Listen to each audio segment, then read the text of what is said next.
পদ্মকে মারার অপরাধে গ্রেপ্তার হয়ে গেল অগ্নিজিৎ মুখার্জি। সম্পূর্ণ জানতে ভিডিওটিতে একটি লাইক করে প্রথম থেকেই দেখতে থাকো।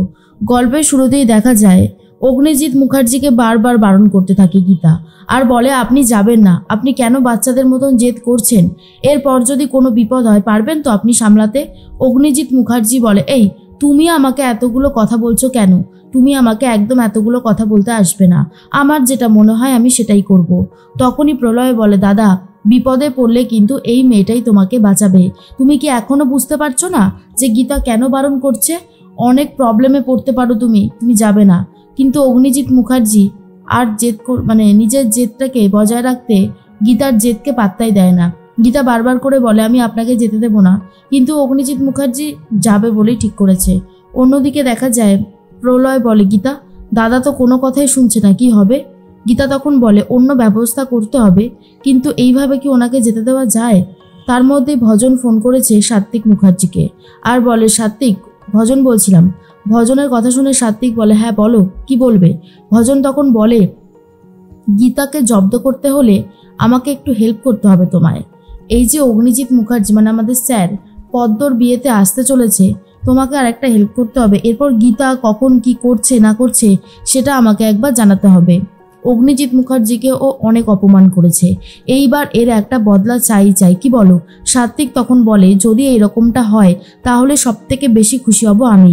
গীতা আর গিনি দুজন মিলে আমার জীবনটাকে একেবারে শেষ করে দিয়েছে, আমিও বদলা চাই। আমার বাবাকে অনেক অপমান করেছে, সে যে সত্যি চলমান ইনস্টিটিউশন সেটা এবার বুঝিয়ে দেওয়ার সময় চলে এসেছে। এর একটা ব্যবস্থা তো করতেই হবে। তুমি শুধু এটা বলো, আমার বাবার কোনো অসুবিধা হবে না তো? ভজন তখন বলে, আরে বাবা না, স্যারের কোনো অসুবিধা হবেই বা কেন? স্যারের কোনো অসুবিধা আমি হতে দেব না, এই কথাটা ভালো করে মাথায় রেখে দাও। মনে মনে ভাবতে থাকে গীতা, কি করে আমি বাবাকে আটকাবো, কারণ উনি তো কোনো কথাই শুনতে চাইছে না। ওনাকে আটকাতে গেলে একটা উপায় আমার দরকার। এর মধ্যেই কিরণকান্তি বাবু চলে এসেছে আর সাত্বিকের সাথেই কথা বলছিল ভজন মিত্তির। ভজন তখন বলে, সমস্ত প্ল্যান একেবারে রেডি করা আছে, এবারে শুধু হবে, প্ল্যানটা সাকসেসফুল হবেই, তুমি চিন্তা করো না, এই সব কিছু দায়িত্ব আমি সামলে নেব। আর তোমাকে যে দায়িত্বটুকু দিলাম তুমি শুধু এবারের মতন সেটা সামলে দাও, তাহলেই হবে। সাত্বিক বলে, হয়ে যাবে, চিন্তা করো না। কিরণকান্তি চলে এসে জিজ্ঞেস করে, কি ব্যাপার ভজন, কার সাথে কথা বলছিলে? ভজন তখন বলে, এই তো আমি সাত্বিকের সাথে কথা বলছিলাম। সাত্বিক আমাকে বলল গীতা কখন কি করছে কি করবে সব কিছুর ওপরে ও নজর রাখবে। গীতার ওপরে নজর রাখাটা খুবই দরকার, কারণ শেষ মুহূর্তে এসে ওই বারবার করে খেলাটা ঘুরিয়ে দেয়। এরপরে কিরণকান্তি বলে, অনেক ঝড়ঝাপটা সামলেছি, এবারে এর একটা ফ্যাসলা করবই করব, আর আমি নিজেকে আটকে রাখতে পারছি না। ভজন বলে, স্যার একটু সামলান। আরে বাবা দেখুন না এর পরবর্তী ক্লাইম্যাক্স কি হতে চলেছে। কিরণকান্তি বাবুকে ফোন করেছে বড়বাবু পঙ্কজবাবু আর বলে, এই যে কিরণকান্তি বাবু কি করছেন? কিরণকান্তি বলে, আমাকে ফোন করেছেন কেন? কি চাইটা কি? হ্যাঁ কি চাই? বড়বাবু বলে, কি আবার চাই? শুনলাম আপনি নাকি এই শহরে নেই, কোথায় গেছেন আপনি? কিরণকান্তি বাবু বলে, কেন আমার নামে কি কোনো অভিযোগ এসেছে নাকি? আর আমার নামে কেই বা অভিযোগ করবে, ওই গীতা? পঙ্কজবাবু বলে, এ বাবা আপনি তো কোনো অন্যায় করেননি, তাহলে আপনার নামে শুধু শুধু অভিযোগই বা করবে কেন? অন্যায় যা করেছিল সেটা আপনার ছেলে। আমার না সেদিনের কথাটা এখনো মনে পড়ে যায় জানেন। এই যে আপনি বলেছিলেন না আমাকে ট্রান্সফার করিয়ে তবেই ছাড়বেন, আমার সিট আমার টেবিল আমার ঘর সবটা বদলে যাবে, এখন তো দেখছি আপনিই বদলে গেছেন পুরোপুরি। আপনার ছেলেকে তো শেষ পর্যন্ত গীতা জেলের ঘানি টানিয়েই ছাড়লো, কিছুই করে উঠতে পারলেন না। আসলে সত্যের জয় সবসময় হয়ে এসেছে আর আজও হবেই, আপনি চাইলেও সত্যের জয় আটকাতে পারবেন না, কথাটা ভালো করে মাথায় রেখে দিন। তখনই কিরণকান্তি বলে, এই বড়বাবু আপনি কিন্তু বড্ড বেশি কথা বলছেন। তখনই জিজ্ঞেস করে, আচ্ছা পদ্ম কি আপনার সাথেই আছে?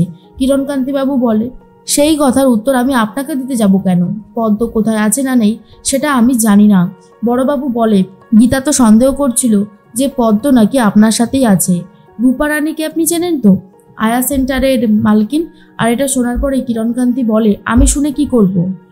আমি একটা কথা বুঝতে পারছি না, আপনি আমাকে এই সমস্ত প্রসঙ্গ জিজ্ঞেস করছেনই বা কেন?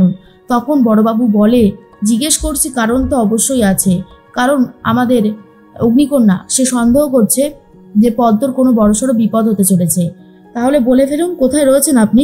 কিরণকান্তিবাবু বলে, আমি কোনো উত্তর দেব না, আমি কিছু বলবো না, আপনি ঠিক করে খুঁজে বার করুন আমাদেরকে। তখনই বড়বাবু বুঝতে পেরে যায় যে আমাদেরকে খুঁজে বার করুন মানেই পদ্ম এই কিরণকান্তি বাবুর সাথেই রয়েছে, এর একটা ফয়সালা তো করতেই হবে।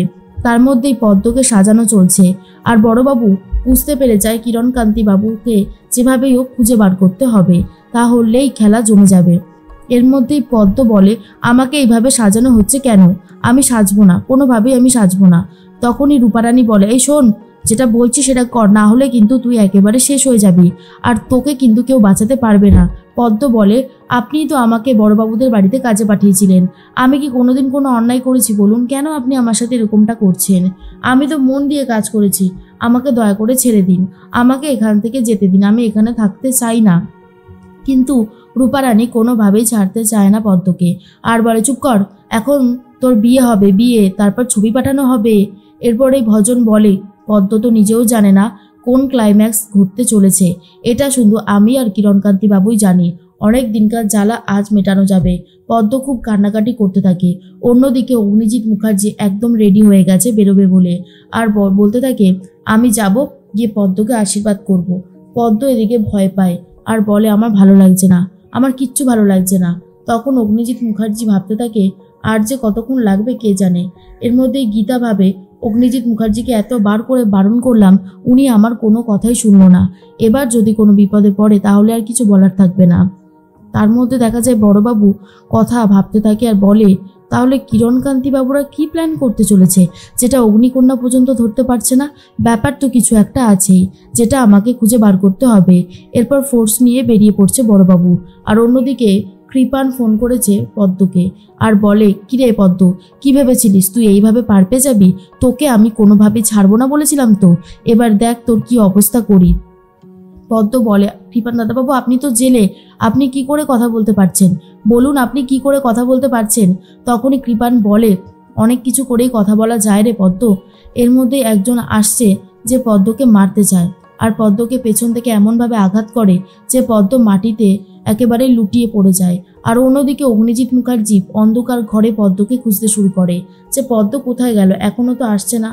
আর এর মধ্যে অগ্নিজিৎ মুখার্জি এসে দেখে পদ্মর অবস্থা খুবই খারাপ, পদ্মর গায়ে অস্ত্রটা বিঁধে রয়েছে। আর এটা দেখার পর অগ্নিজিৎ মুখার্জি সেই অস্ত্রটা সরিয়ে ফেলতে চায়। তখনই বড়বাবু এসে দেখে আর ভাবে অগ্নিজিৎ মুখার্জি হয়তো পদ্মকে মেরে দিয়েছে। আর এটা দেখার পর অগ্নিজিৎ মুখার্জিকে অ্যারেস্ট করছে। বারবারই অগ্নিজিৎ মুখার্জি বলতে থাকে, আমি এসব জানি না, আমি পদ্মকে বাঁচাচ্ছিলাম। কিন্তু সে কথা আর কে বিশ্বাস করবে? অগ্নিজিৎ মুখার্জিকে ভাসিয়ে দেয় কিরণকান্তি বাবু আর ভজন মিত্তির। আর এসব দেখার পর তো গীতা রীতিমতো চমকে গেছে। অগ্নিজিৎ মুখার্জি যে গীতার কথা না শুনে বিপদে পড়েছে সেটা ভালোই ভালোই টের পেয়ে যাচ্ছে।